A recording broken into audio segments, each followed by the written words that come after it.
ibadah kebiasaan yang kita tahu. Karena setiap kali orang kalau dia berbicara tentang ibadah, pasti di dalam benaknya yang terpikir itu sholat. Sholat itu ibadah. Puasa ibadah. Bersedekah ibadah. Berzakat ibadah. Berhaji ibadah. Tetapi ternyata ada ibadah yang tinggi sekali nilainya, melebihi tingginya daripada ibadah sholat itu. Apa itu? Ibadah namanya tadabbur. Merenungkan peristiwa-peristiwa ciptaan Allah Subhanahu wa ta'ala.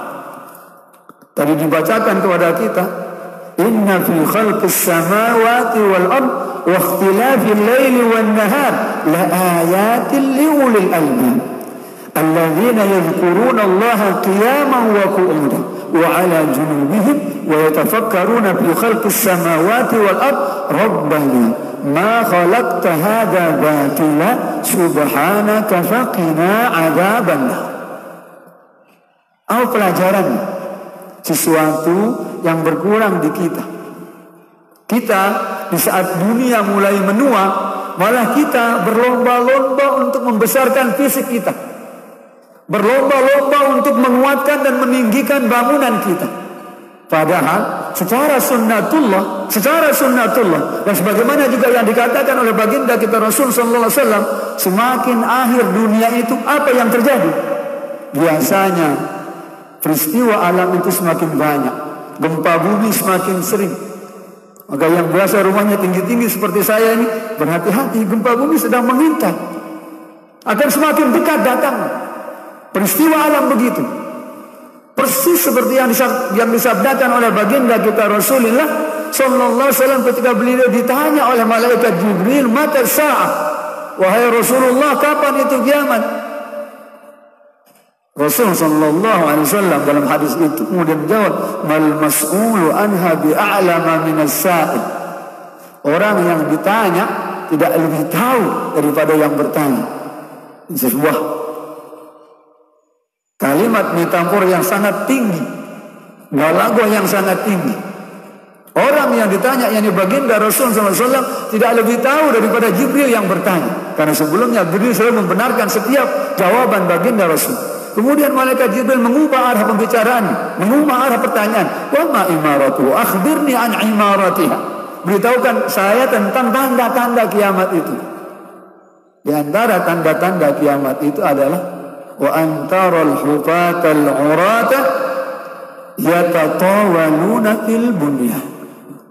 Anda akan melihat orang-orang yang dahulu bertelanjang badan, bertelanjang kaki, kemudian pakaiannya sangat kotor, rambutnya tidak terurus karena tidak ada memiliki uang, berlomba-lomba untuk mendirikan bangunan.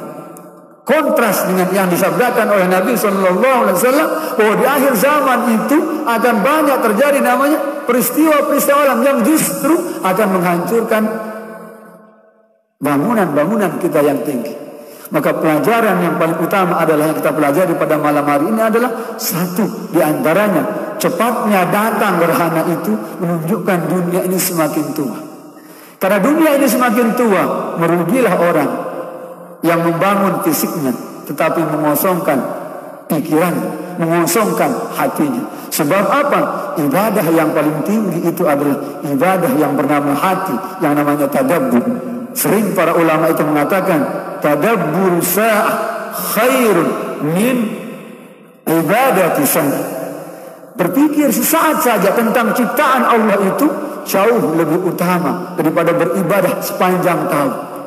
Mudah-mudahan kita bisa mengambil pelajaran daripada itu, sehingga kemudian apa? Kita banyak bertadabbur terhadap ciptaan-ciptaan Allah Subhanahu wa ta'ala. Yang kedua, mungkin banyak orang yang bertadabbur.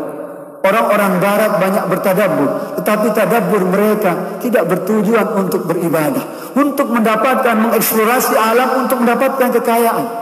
Tetapi kita tidak. Kita diajarkan oleh Allah untuk bertadabbur dengan satu tujuan. Apa itu?